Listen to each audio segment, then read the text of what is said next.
Hey guys, Micah here, and we're going to do something a little bit different.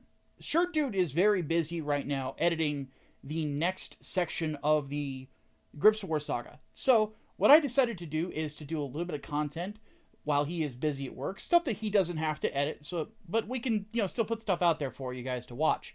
So, what we're going to do is I'm going to do something a little bit different. What I'm going to do is at the start and end of every single episode of a show I am about to binge watch, I'm going to record my thoughts in between them. So, basically what you are getting right now is my thoughts before getting into the Devil May Cry anime. Now, this is a Western production, so I don't think calling it anime is accurate.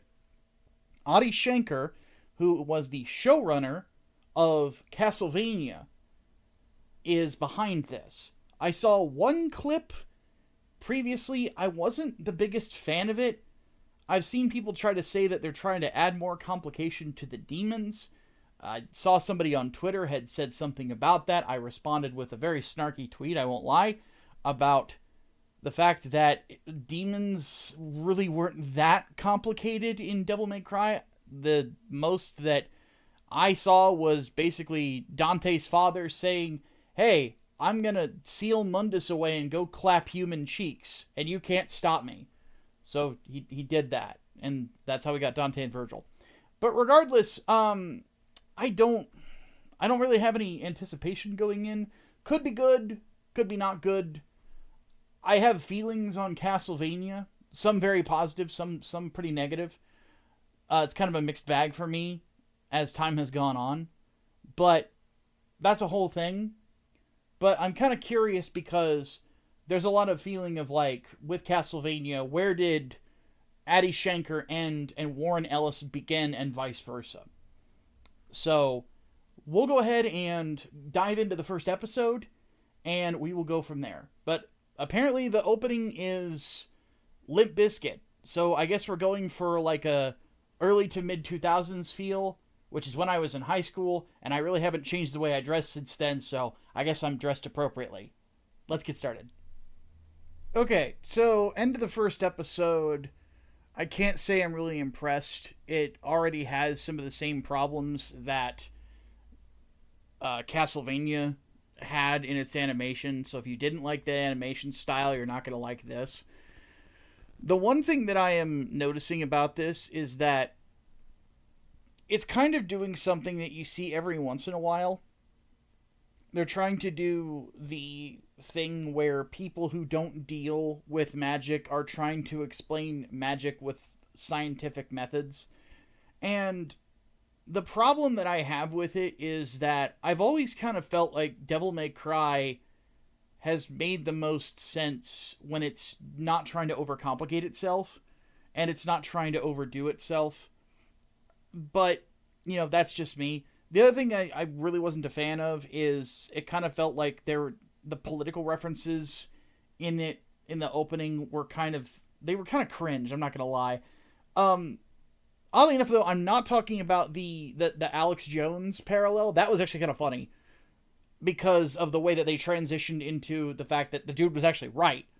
But the whole thing about, like, I didn't need to see the political show about, like, them blaming the left for the attack on the Vatican and stuff like that. The bad guy is a rabbit. I'm assuming this is going to be an Alice in Wonderland thing. I'm not a fan of it. The demon designs, honestly, are kind of mid. Like, the very mid. Johnny Young Bosch, I like him as a voice actor, but given that he already plays a character in the Devil May Cry games, he plays Nero, who is Dante's nephew. I'm only hearing that, and I feel like the character doesn't feel like Dante. It feels like, oddly enough, Nero from the games trying to do an impression of his uncle and failing. It's kind of like, it feels like it's doing a bad impression. That's the problem. Kevin Conroy's in this, though, so that's cool. God rest his soul. We'll see if the character that he's playing gets interesting as it goes on, but he's playing the vice president. Um, yeah, it's first episode. I would give it like a 5 out of 10. Like it's not terrible, but it's not soaring to great heights. It's mid. It's middle of the road. It's average. So let's get into episode 2. Okay, end of the second episode before we go into the third episode. Let me say this right out of the gate. The dialogue in this kind of ranges from okay to cringe. It doesn't really get that great. One thing that I forgot to mention, with the last episode was exactly what the hell is going on. Basic idea is that, again, there's a giant rabbit demon that wants to split. It's the typical Devil May Cry story. Demon wants to split the barrier between worlds. It's just kind of like it's like take every Devil May Cry story that isn't 5, and that's basically what it is. It's the dialogue is really really not that great. Especially okay, so we're starting to see Lady in the plot, but the thing is, the big setup is that Kevin Conroy's character is the Vice President of the United States.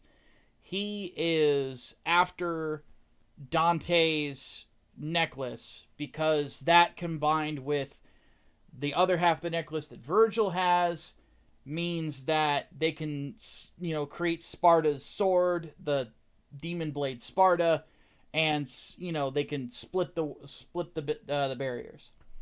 In which case, that is the goal. Is the vice president is trying to make sure that doesn't happen. Dante has no fucking clue what's going on, and Rabbit Guy wants it to happen. Lady is part of a group, a paramilitary organization, a PMC rather, that the vice president owns that specializes in anti-demon activity. And their aesthetic is... I'm not a fan.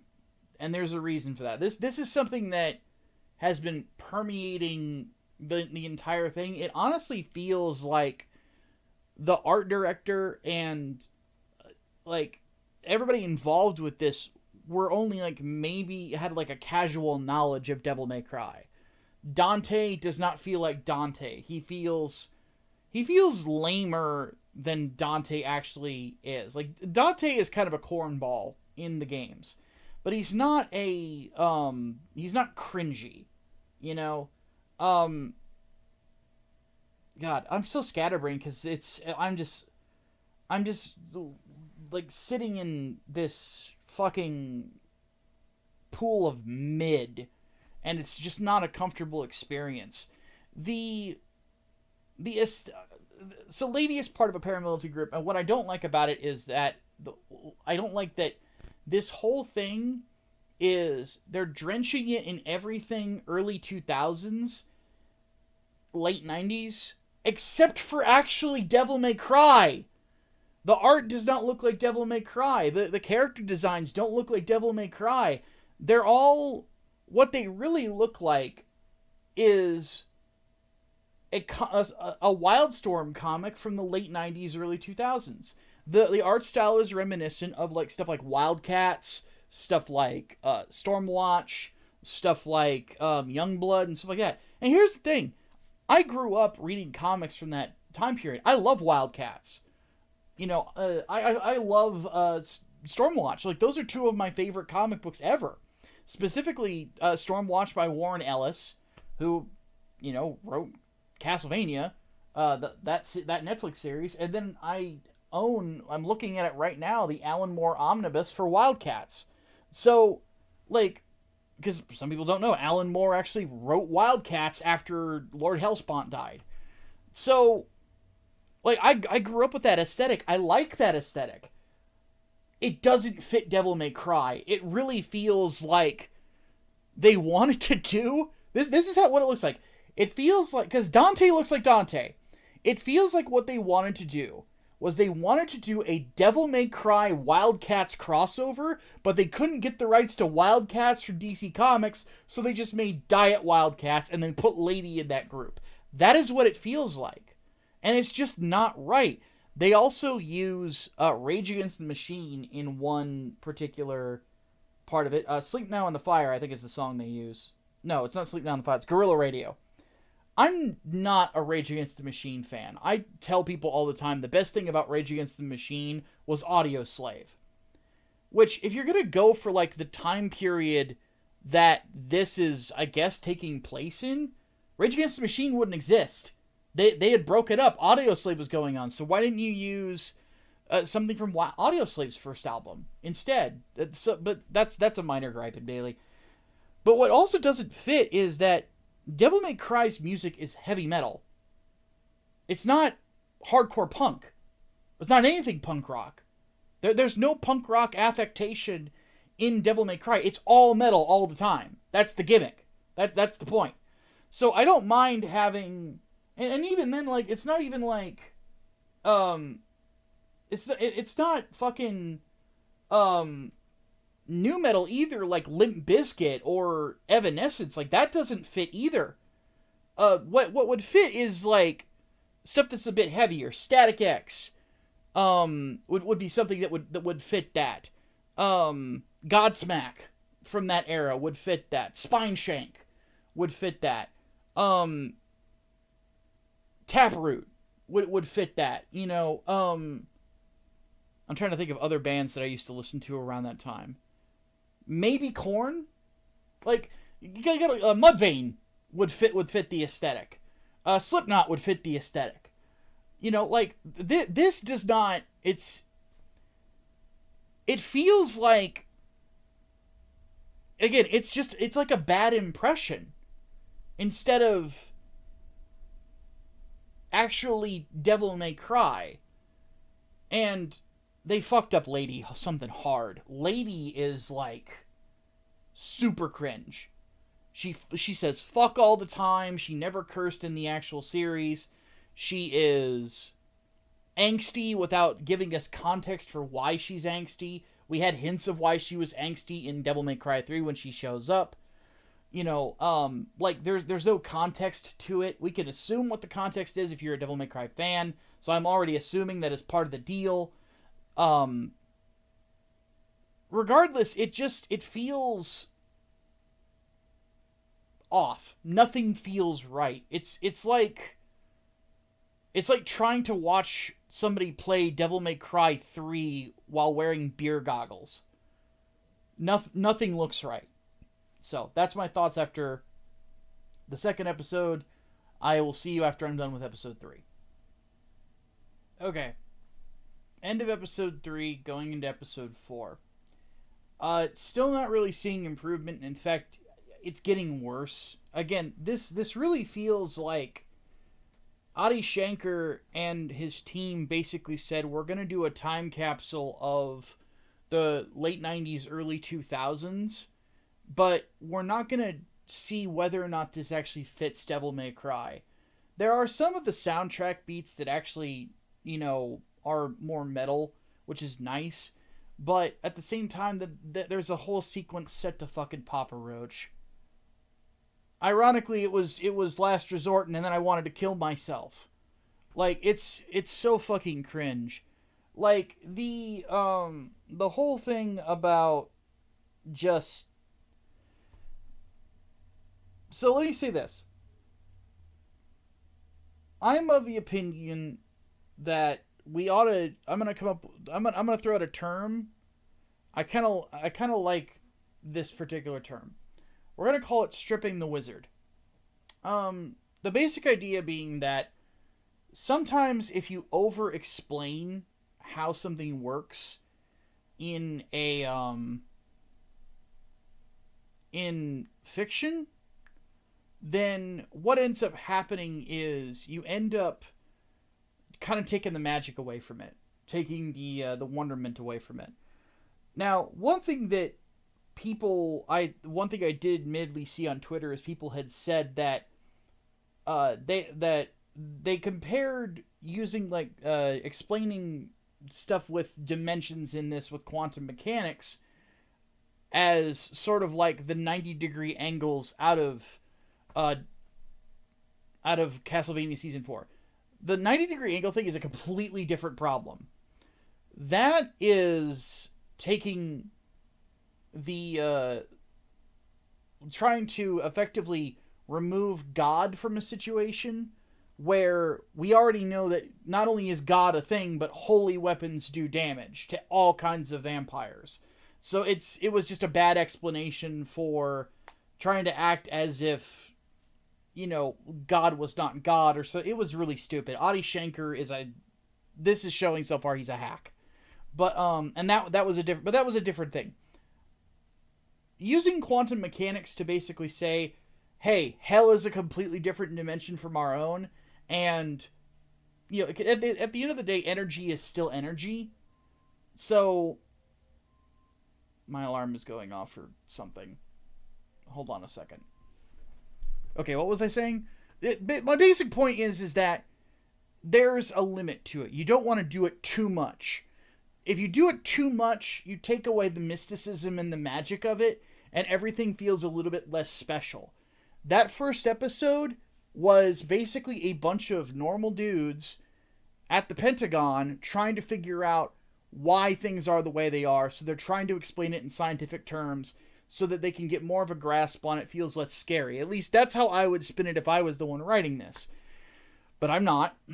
But regardless, they're doing it too much. Like, there's a whole thing where, like, a devil is, like, explaining all of his, like, how his fucking powers work and this, that, and the other.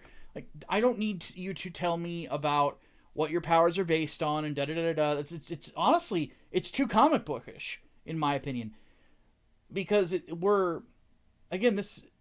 feels like something out of a superhero comic, and it doesn't really need to feel like something out of a superhero comic. And they're doing that way too much in the show. And I'm not saying like it's an MCU thing, because it's in the MCU, that's the only time that they try to like over-explain things was in the Iron Man movies, but it's Iron Man, so it kind of fits. I'm rambling. My point is that they admittedly try to explain too much. They don't need to do that. Just for, it's like you set everything up in the first episode. We don't need more explanation. You're good. You're good. You've been good. So on top of that, the other thing that really just angers me is the simple fact that I don't know why they're doing this, but they switched from 2D animation to 3D animation. But the 3D animation looks like shit. They also brought in bosses from other Devil May Cry.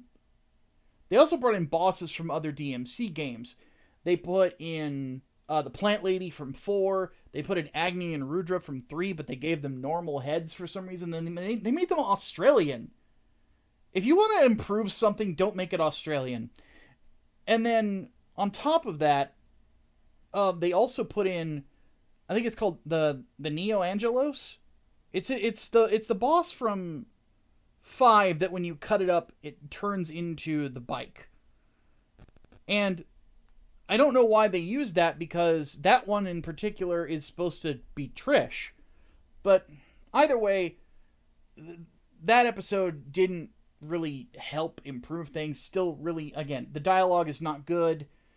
Like, there's not very many good lines in it. It's just aggressively mid, if not absolutely bad. And again, it still doesn't feel like Devil May Cry. So, on to the next episode. Okay, so episode 4. Funnily enough, this was the best episode so far, which shocked the shit out of me. It's got some pretty decent imagery to it. Some decent little emotional beats, sort of. Assuming that you got any sort of connection to the not comic book superhero team that Lady is a part of. So, that's a thing. You'll have to pardon me wiping my fingers. I ate some wings for lunch while I watched the episode. The other thing about the problem with it is that, visually speaking, the imagery was better than any other episode it has been up to this point. It's still not great, but it was better. I would say like it's like 6.5. The 3D animation though on Agni and Rudra and the other demons still looks like shit though. Like it's I don't know whose idea it was to throw that in there, but it was a stupid fucking idea. The 2D animation, even though it's got some of the same problems that Castlevania did, where it feels like you're missing frames, it still looks a lot better than the 3D stuff. So there's that. The basic idea is that they're trying to say that somehow they made hell, which they don't really call hell. They have a different name for it. But it got worse because of environmental practices. Like there's like this really ham-fisted attempt to like throw environmentalism into a small section of it, where they're trying to explain like why hell had refugees, why there were demons that didn't want to be there, and it's like, well, wait a minute. We've got Sparta, who isn't evil, obviously. He had a moral quandary. It's possible, there could be more. That is not a stretch. You don't need to, like, try to ham-fist, like, environmentalism into it. Like, that was part of the problem. Excuse me. That was part of the problem with Dante, with DMC Devil May Cry, the one by Ninja Theory, is like they were like ramming political references and shit into it, and it just didn't fit. It was really weird, and it feels like it's the same thing. It's kind of what this feels like, which sucks. The dialogue is still cringe, but the one thing that made this better was some elements of imagery plus sort of kind of subverting expectations in a way that was a lot better. What they basically did was they had the not superhero team get caught in the rabbit's hideout, and his all the Devil May Cry bosses that he's got working under him, except for Agni and Rudra, just kill the shit out of them in like violent ways. So if you were expecting them to do something cool, he's like, nah, fuck that. I liked that. I thought that was a better alternative, honestly. I thought that the idea of there being a bunch of superhero government demon hunters was kind of lame. So having them just die like that, in my opinion, is the better decision. So that got that out of the way.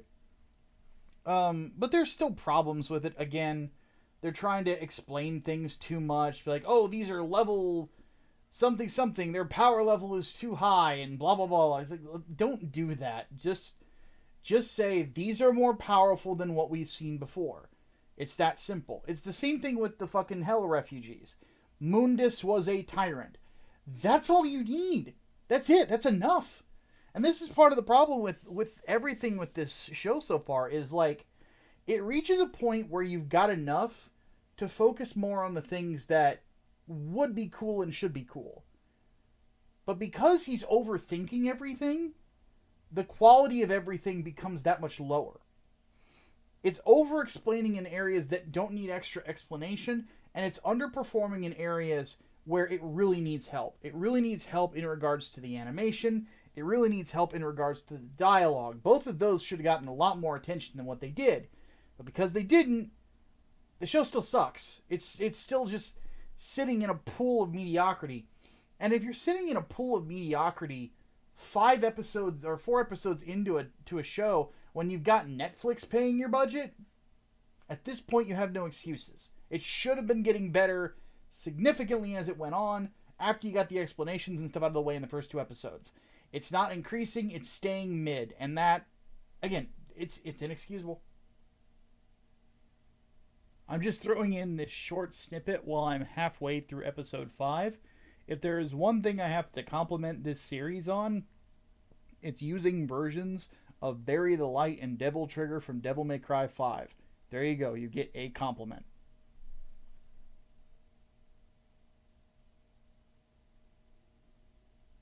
Between episodes 5 and 6,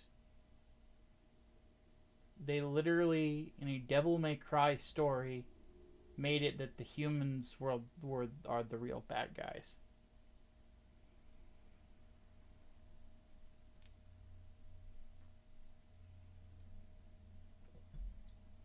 They went and did it. They just changed the whole plot from a relatively simple plot of, hey, there's a bad evil demon bunny man, and he wants to split the barrier between hell and earth and fuck everything up. Go stop him. Simple, easy to follow, like, it's fine. Like, it doesn't need to be more complicated, and now they're doing humans the real monsters by having them genocide all the fucking hell refugees. Because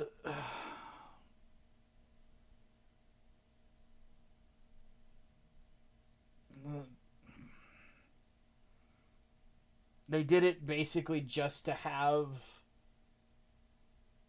like, stereotypical Christian fundamentalist bad guy.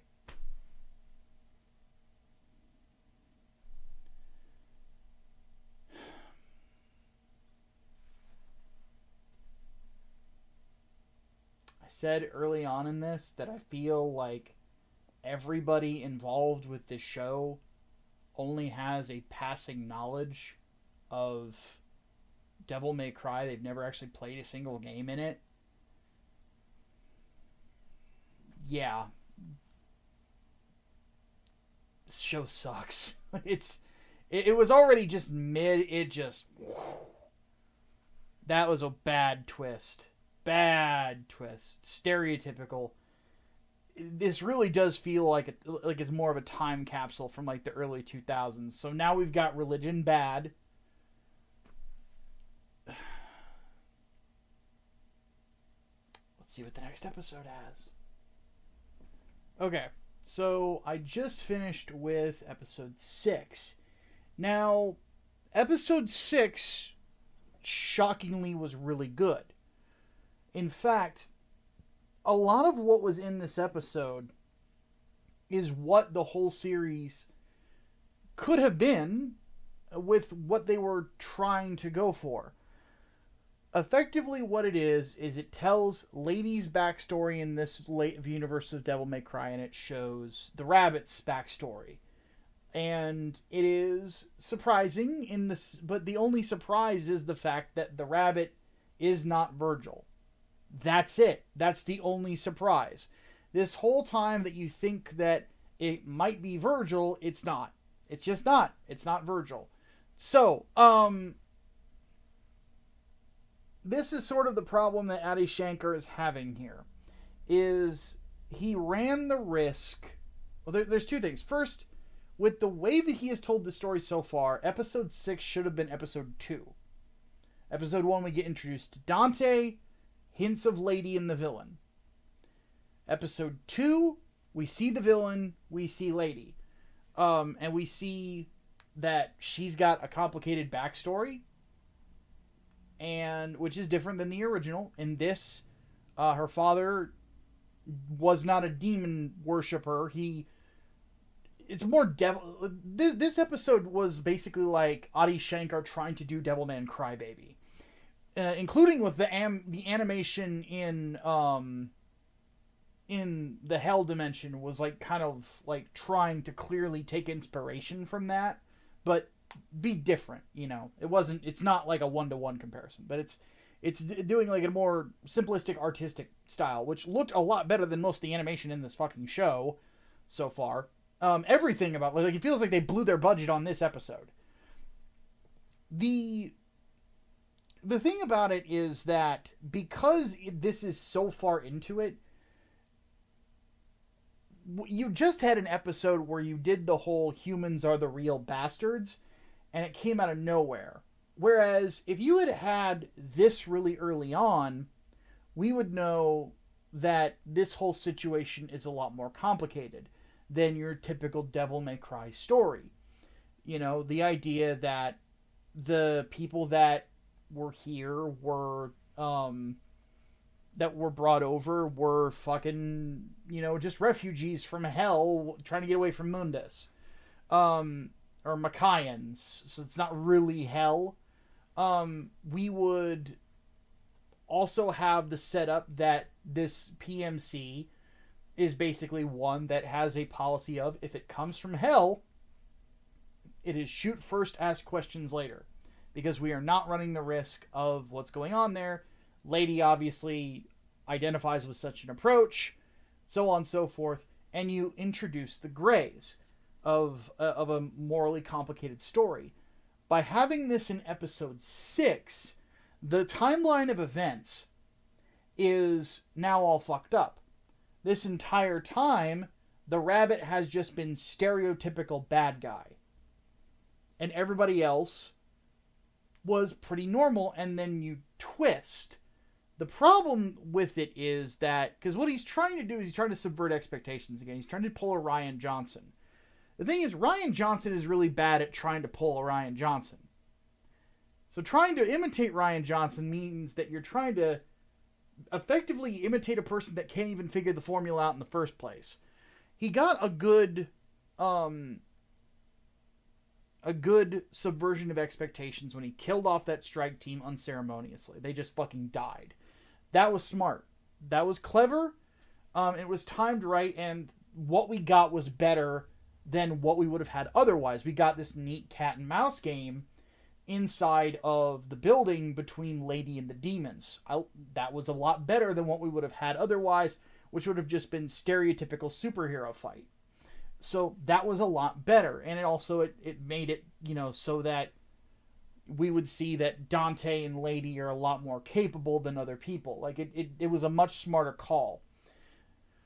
But by not bringing in a moral component that was complicated before the 5th episode, it effectively made the universe seem really black and white, and then you're trying to inject a bunch of gray area into it, literally out of left field, and it feels like a really bad swerve. Effectively, you fucked the pace. So to be honest, episode 6, outside of its context, is excellent. Inside of its context, it is a bad attempt to save a bad show. Which sucks. Because there was a lot of good ideas in episode 6. Whoever said, let's make this episode 6, is fucking stupid. Next episode.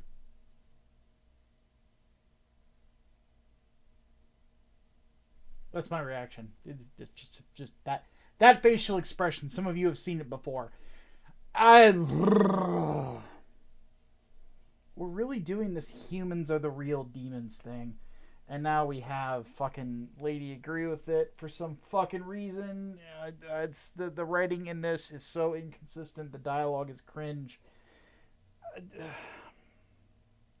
This felt like Adi Shankar wanted to tell a different story, and Netflix said no. And but they said, we are looking for somebody to direct Devil May Cry. Oh yeah, let's do that.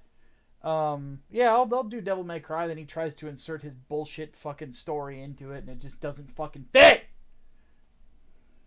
On top of that, another thing worth mentioning, we are effectively at a point like where a good chunk of this story, Dante is like barely involved. He's just there. They need him because his blood's a plot device. Virgil showed up as Nilo Angelo, and he was a 3D model, and he looked like shit. That's it. Next episode. I couldn't finish it. There was a few minutes left. I couldn't keep going. And there's a reason for that. At the end of the show, there is a sequence where the vice president character opens a portal to hell, a bunch of jets scramble and start firing missiles, while American Idiot by Green Day starts playing.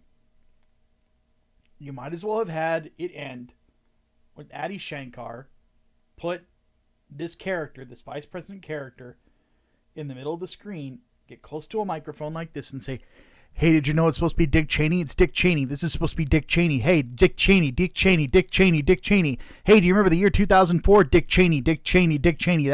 Hey, Dick Cheney was a bad guy. Bad guy. Dick Cheney, bad guy. Bad guy. Dick Cheney, bad guy.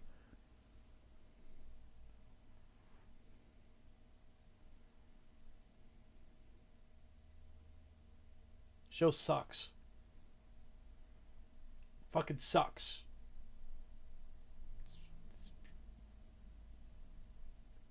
We now know why when Warren Ellis had less influence on Castlevania, it got worse. Adi Shankar is a fucking hack. Don't watch Netflix Devil May Cry. It is legitimately a terrible, terrible, terrible show with one good episode. That was too little too late, and they completely ruined at the end by injecting quite possibly the worst punk band to ever exist that basically killed the genre into it to try to basically tell you, Dick Cheney, Dick Cheney, Dick Cheney, Dick Cheney. Hey, did you know Dick Cheney was a thing? Dick Cheney was a thing. Hey, do you remember the year 2002? Dick Cheney, Dick Cheney, Dick Cheney. This is me trying to be political and trying to be clever. Dick Cheney, Dick Cheney, Dick Cheney. I'm Adi Shankar, and I'm a Durka douchebag. It was fucking terrible. Terrible show. Capcom might as well have handed it over to Uwe Boll. At least it might have been funny in an ironic way. My name is Micah Curtis. Fuck off.